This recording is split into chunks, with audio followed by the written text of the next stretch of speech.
मित्रांनो मी आता एंटर करतोय, पॅगोडामध्ये एंटर करतोय आणि ते आता थोडं पुढं गेल्यावरती हे होणार आहे, चेकिंग होणार आहे.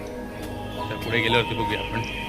तर मित्रांनो इथे चेकिंग झाले आणि पाठीमागे चेकिंग झाल्यानंतरला मग इकडून आता आतमध्ये जातो आहे.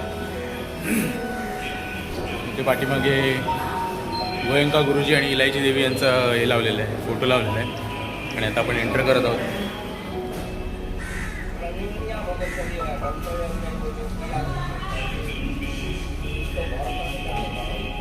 तर नमोबुद्धाय, जय भीम. मित्रांनो मी अनिकेत मोरे तुमचं पुन्हा एकदा स्वागत करतो माझ्या यूट्यूब चॅनल आसुतकर मोरे नंबर 1 मध्ये. आणि आज मी आलो आहे ना ग्लोबल विपश्यना पगोडा. हे आपल्याला सगळ्यांना ज्ञातच असेल आणि सगळ्यांच्या माहितीचं असं विपश्यना पगोडा. आणि तिकडे मी आज आलो आहे आणि माझ्या मागे आहे पॅगोडा. मित्रांनो मुख्य प्रवेशद्वारातून एंट्री केल्यानंतरला हे जे प्रवेशद्वार साईडला बेल आहे, तर बेल आपण आता तिकडे वाजवूया जाऊन पुढे. आणि हे माझ्या मागे बघताय ना, तर हा आहे तो गॉंग आहे. आणि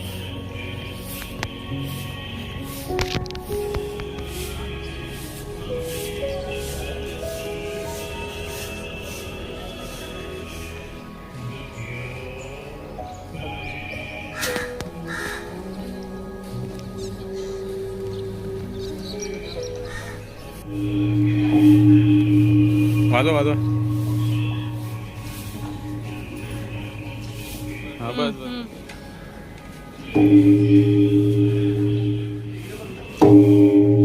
तिकडे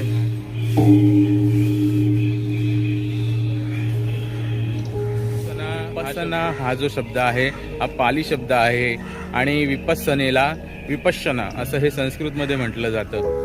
तर असं हे आपल्या अंतर्मनातलं जे आहे ते शांतीसाठी जे आपण करतो ती विपश्यना आहे.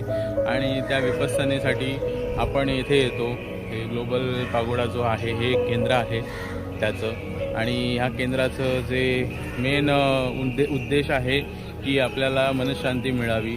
तर त्यासाठीचा हा मोठ्या प्रकारातला एकदम हे केलेला आहे, तयार केलेला आहे. तर आपली ही जी विपश्यना होते त्या विपश्यनेचं कोणत्याही प्रकारचं शुल्क आकारलं जात नाही. इथे येणारे जे साधक साध्वी जे आहेत तर त्यांचं कोणत्याही प्रकारातलं शुल्क आकारलं जात नाही. आणि संपूर्णतः इथली जी 10 दिवसाचा जो कोर्स आहे तो फ्री असतो. तर फ्री ऑफ कॉस्ट असल्यामुळे इथेही कोणत्या प्रकारचं शुल्क आकारलं नसल्यामुळे जे देणगीदार जे आहेत त्या देणगीदारांच्या याच्यावरतीच हे विपश्यना केंद्र चालतं. म्हणजे इथे होणारं खाणं पिणं जे काय आहे तर ते देणगीवरतीच अवलंबून आहे. तर त्यासाठीचं पहिलेच आम्हाला सर्वात प्रथम आपल्याला एक दानपेटी इथे दिसून येते आणि धम्मदान म्हटलं जातं त्याला, आम्ही धम्मदान असं म्हणतो. आणि ते धम्मदानाची जे डोनेशनचं आहे तर ते इथे लावलेलं आहे. पगोडा परिसराची देखभाल ही केवळ देणगीदारावर आधारित आहे असं लिहिलेलं आहे.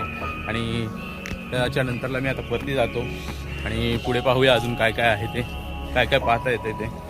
मी इथे दुसऱ्या वेळ येतो आहे, म्हणजे ह्या तिसरी वेळ आहे माझी इथे येण्याची. ह्या आधी मी कधी व्हिडिओ बनवला नव्हता आणि आता फर्स्ट टाईम मी बनवतो आहे.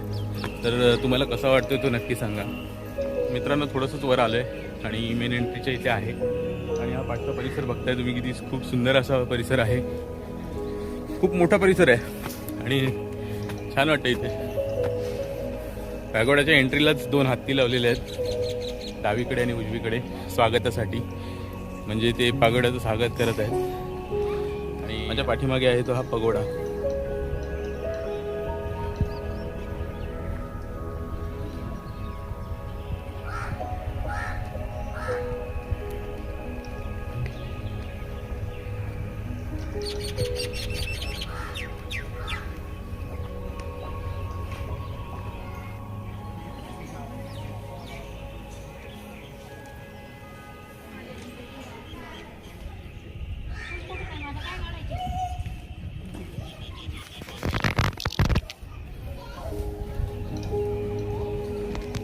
मित्रांनो माझ्या माहितीनुसार ह्या पॅगोड्याची निर्मिती जी आहे ती 2000 सालापासून ते 2008 सालापर्यंत कंप्लीट झालेली आहे.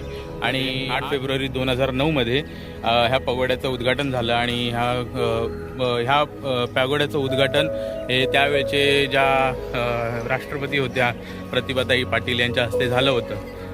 आणि ह्या पगोड्याची एक वेगळी खासियत आहे. म्हणजे हा जो ह्याच्यामधला जो घुमट आहे जो मधला तर तो घुमट कमीत कमी 260 मीटर असा व्यासाचा आहे, 260 मीटर व्यास असलेला आहे आणि कमीत कमी म्हणजे 6000 त्याला चौरस मीटर असं म्हटलं जातं. ह्या ब्लॉक पहा ना तुम्ही कसे लावलेले आहेत, एकावर एक असे रचलेले आहेत. आणि ह्या ब्लॉकची अशी सिस्टम आहे की एकदा काही म्हणजे जर एखादा भूकंप जरी आला ना तरी देखील त्यांना काही होणार नाही. याची जवळजवळ हजारो वर्ष आणि वर्ष ते चालतील असं आहे. मला वाटतं जवळजवळ एक ब्लॉक जो बनवलेला आहे तो जवळजवळ 100-1 किलोचा असावा, 100-200 किलोचा असावा. आणि ह्याचं जे संपूर्ण बांधकामाचं वैशिष्ट्य म्हणजे काय तर ना जी जुन्या पद्धतीने जी केली जायची ना इंटरलॉक सिस्टीम, तर त्याच पद्धतीचं जे बांधकाम आहे ना इथे करण्यात आलं होतं. आणि जो मेन घुमट आहे, जो मेन जिथे मध्ये मेडिटेशन केलं जातं, तर तो जो घुमट आहे ना तो त्याच पद्धतीने तयार केला आहे. आणि त्याला एकही पिलर नाही आहे, हे महत्त्वाचं कारण आहे. आणि एकही पिलर नसलेला हा सर्वात मोठा म्हणजे महाराष्ट्रातलं हे एक आश्चर्य आहे. 7-8 आश्चर्यांपैकी हे एक आश्चर्य आहे.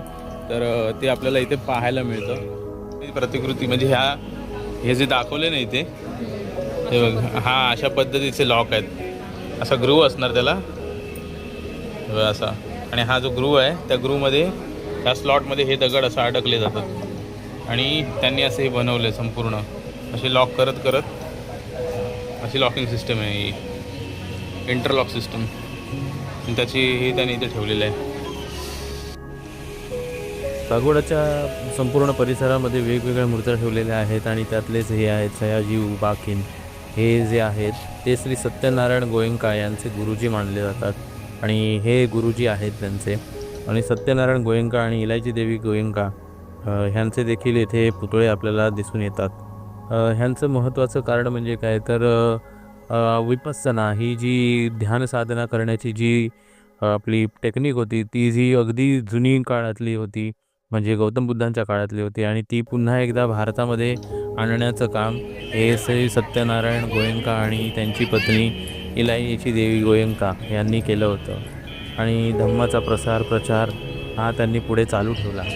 आणि ह्या धम्माच्या प्रसार आणि प्रचारामुळे हे असं सर्वात मोठं भव्य दिव्य असं पगोडा निर्माण करण्यात आला. आणि ह्या पागोड्याचं एक महत्त्वाचं कारण म्हणजे काय तर एवढं सुंदर अशी ही वास्तू संपूर्ण भारतभर वेगवेगळ्या ठिकाणी देखील आहेत. तर अशा प्रकारे मी इकडे संपूर्ण फिरलो. इथे आपल्याला आकाशदेवता, जलदेवता शिवाय अशोकस्तंभाचं प्रतिकृती देखील इथे ठेवण्यात आलेल्या आहेत.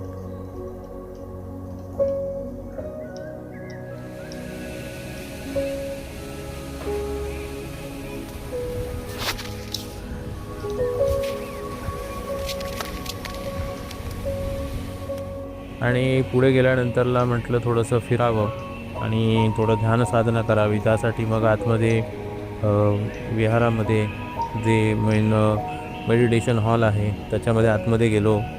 आणि आतमध्ये जाण्यासाठी 2 रांगा केल्या जातात, पुरुषांची वेगळी आणि स्त्रियांची वेगळी.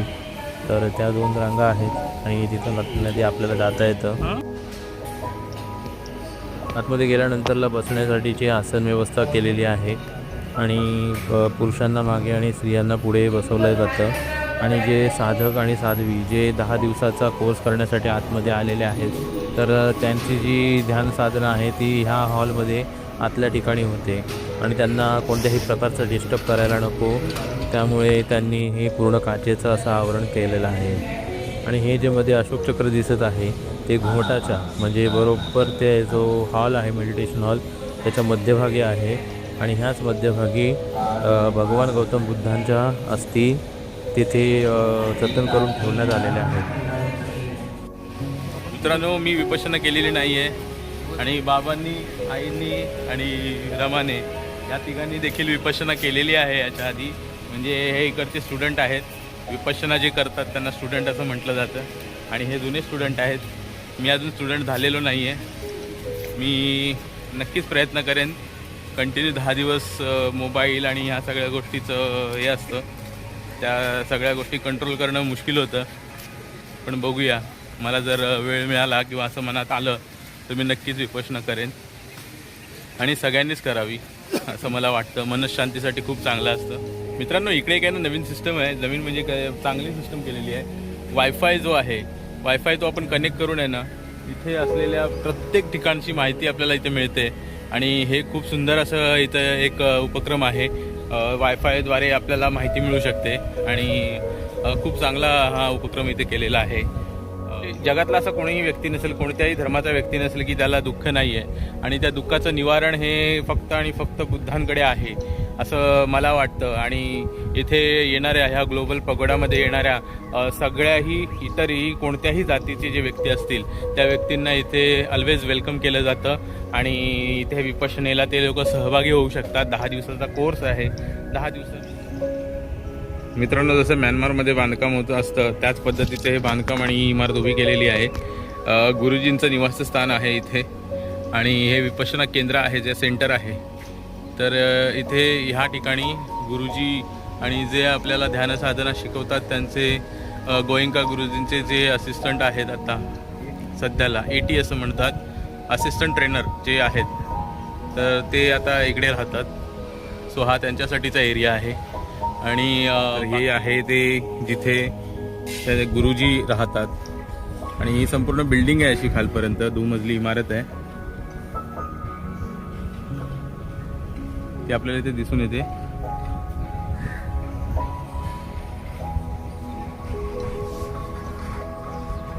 त्याच्या पाठीमागे पाहताय ते आहे शून्यागार. शून्यागारचं काय मिनिंग सांगा मला. निवासस्थान केंद्र. अच्छा, म्हणजे जे लोक येत आहेत इकडे ध्यान करण्यासाठी त्यांच्यासाठीचं निवासस्थान आहे. त्याला निवासस्थान. ओके, शून्यागाराचं म्हणतो. शून्यागार. ठीक आहे. तर हे माझ्या पाठीमागे जो पॅगोडा आहे हे छोटा डोम आहे, म्हणजे जो इतर उपपॅगोडे आहेत ते तसे 2 आहेत ते. हा दक्षिणेचा जो माझ्या मागे आहे तो दक्षिणेचा आहे आणि त्याच्या ऑपोजिट साईडला आहे तो उत्तरेचा आहे. त्या उत्तरेमध्ये 10 मिनिटासाठीचं जे हे आहे ध्यान आपण ते तिकडे करू शकतो. शिवाय इकडे मोठ्या याच्यामध्ये देखील 5-10-15 मिनटं आपण करू शकतो, ध्यान करू शकतो. तर ती सगळी सुविधा इथे उपलब्ध करून दिलेली आहे आणि हा जो आहे तो शून्यागार आहे. मित्रांनो, माझ्या मागे लिहिले बहुत सबमंगलम, मे ऑल बीइंग्स बी हॅपी. जेवढेही जे आहेत त्यांनी सगळ्यांनी आनंदित राहिलं पाहिजे. आणि ध्यान से प्रज्ञा जागृत होय, अंतरतम प्रज्ञा सिलवंत कर ध्यान करी, प्रज्ञा जागृत होय, सहज मित्रांनो, हे अशा प्रकारचे दोहे प्रत्येक भिंतीवरती आपल्याला तुम्हाला पाहता येतील इकडे. आणि हे असेच दोहे अगदी बुद्धांच्या काळापासूनचे जे दोहे आहेत ते आत्तापर्यंत, म्हणजे जसे गोयंका गुरुजी होते त्यांचे गुरुजी होते, तर असे हे चालत आलेले आहेत आणि त्यांची आठवण प्रत्येकाला व्हावी म्हणून हे इथे सगळे दोहे लावलेले आहेत आणि त्यांचा डिस्प्ले केलेला आहे. ह्याच्या फाउंडेशनला तुम्ही आला होतात तर म्हणजे ज्यावेळेस हे खोदकाम चालू होतं, हां पहाड होते ना, पहाड त्यांनी खोदकाम करून दगड वगैरे लावताना आम्ही होतो. अच्छा, आम्ही हे सर्व बघितले. आम्ही तिथे होतोच गुरुजींच्या टायमाला.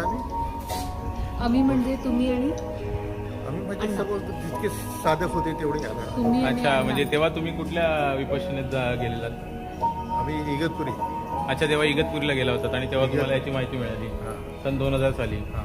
जेव्हा याचा पाया रचला गेला त्यावेळेस. त्यावेळेस आम्ही इथे आलो. तेव्हाच आणि आत्तामध्ये काय फरक वाटतं म्हणजे असं वाटतं? तेव्हा आता त्याची सुधारणा केली, म्हणजे पूर्ण डेव्हलप झाली ना त्याची. आता हॉल केला, पूर्ण तयार झाला. त्यावेळेस हॉल जसं वगैरे नव्हता. इगतपुरीला आहे तसंच हां, इथे पण आहे. इगतपुरीला आहे तसंच आहे.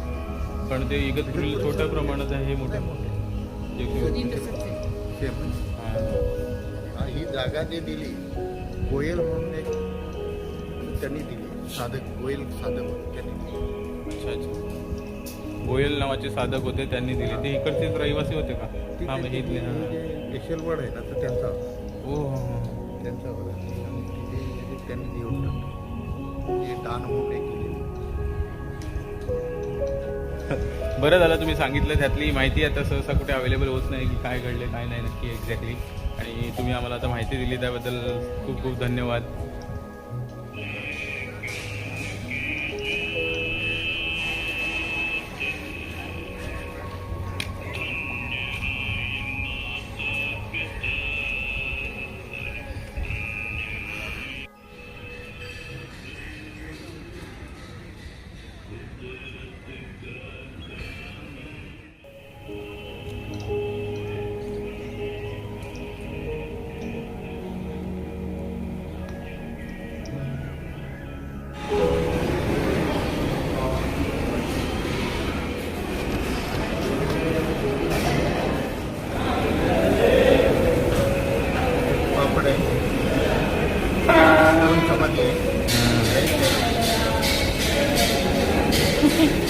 पापड, लोणचं, कर्ड आहे, हा, दही आहे.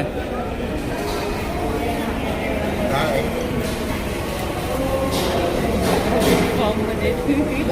हा, तर हे जेवण आलेलं आहे आणि जेवणामध्ये 2 भाज्या, चपाती, भात, भाज्या, चपाती, भात, पापड, लोणचं, डाळ आणि कढ असं दिलेलं आहे. जेवणाचे फक्त काउंटरवरती जाऊन कॅश काउंटरला कूपन घ्यावी लागते आणि कूपन घेऊन आल्यानंतरला मग हे 3 काउंटर आहेत, नंबर 1, नंबर 2 आणि नंबर 3.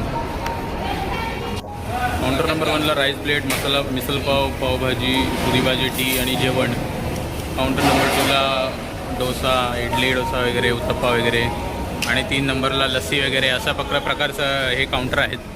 त्याला तर आता जेवण मागवलं आहे थोडं. त्यांनी 2 राईस प्लेट घेतले आणि आम्ही पण व्हेजमध्ये हे घेतले फ्राईड राईस वगैरे. तर आता संपवतो, बघूया कसं आहे ते. तर मित्रांनो, जेवण छान होतं. जेवणाची चव वगैरे सगळी चांगली होती आणि फक्त थोडंसं एवढंच आहे की जिथे 10 रुपयाची चहा आहे तिथे 20 रुपयाला मिळते. बट ऑब्व्हियसली एवढ्या लांब आल्यानंतरला आपल्याला थोडंफार तरी 10 रुपये 20 रुपयामध्ये फरक जाणवेलच. पण बाकी जेवण वगैरे छान होतं. तर हे अगदी बुद्धांची जी मूर्ती आहे त्याच्या खालीच अशी कॅन्टीन आहे. फूड प्लाझा म्हणून आहे तिचं नाव, मोठी आहे.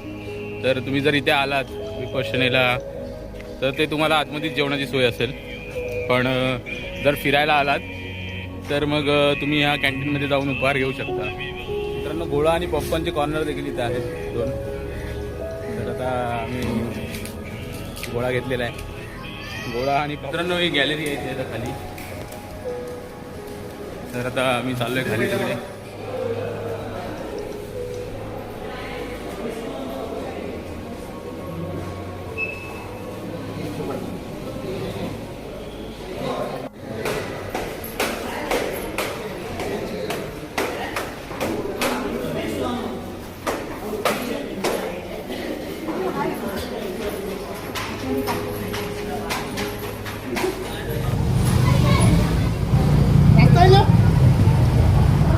ही एक दुसरी जेट्टी आहे आणि त्या जेट्टीकडे आता आम्ही आलो आहे आणि त्याच्यामधून आता आम्ही जाणार आहोत.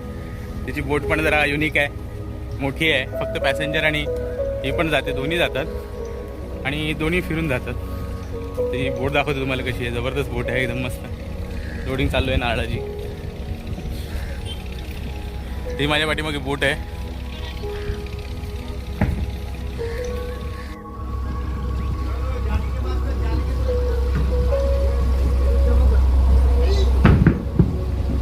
मित्रांनो, 2 जेटी आहेत इथे आणि 2 जेट्याप्रमाणे एक जेटी जी आहे ती त्या साईडनी इथे तिला 50 रुपये तिकीट आहे आणि इथे 15 रुपये. इथे 15 रुपये तिकीट आहे आणि ह्या 15 रुपये तिकीटाची ही जी बोट आहे ही पण तिथेच आपल्याला दिसते. त्या साईडची पक्की सेम आहे जी हे आहे, काय म्हणतात त्याला, बंदर आहे, ते सेम आहे तिकडे त्या साईडला. इकडून इकडे येण्यासाठी सरळ यावं लागतं आणि इकडून मग फिरून असं जावं लागतं. आणि बाकी दुसरी जी 50 रुपयेवाली तिकीटवाली आहे जी बोट, तिकडून सरळ येते आणि सरळ घेऊन जाते. जमा करतात.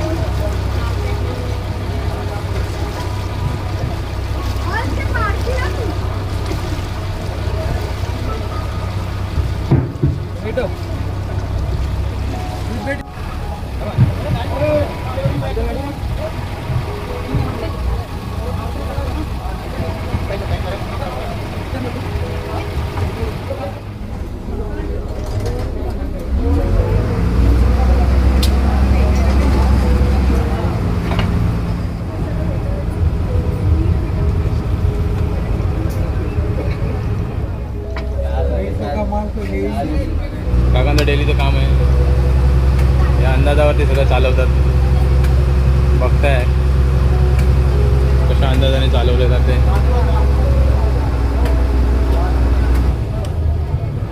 स्टॉप इंजिन न्यूट्रलला टाकलेलं आहे.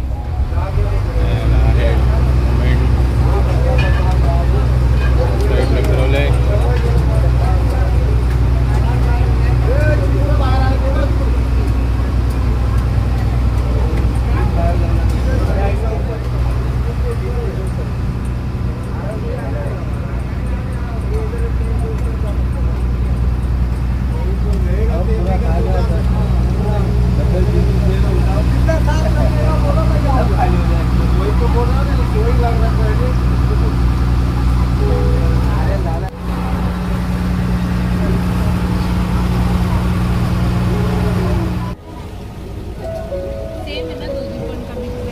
फरक आहे सेम पण सीट आहे सीट आहे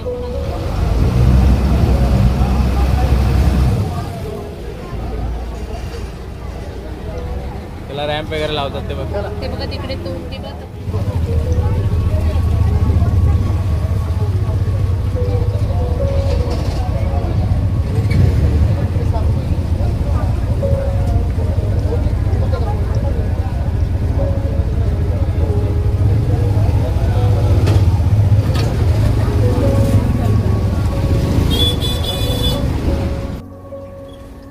तर मित्रांनो हा अनुभव खूप छान होता.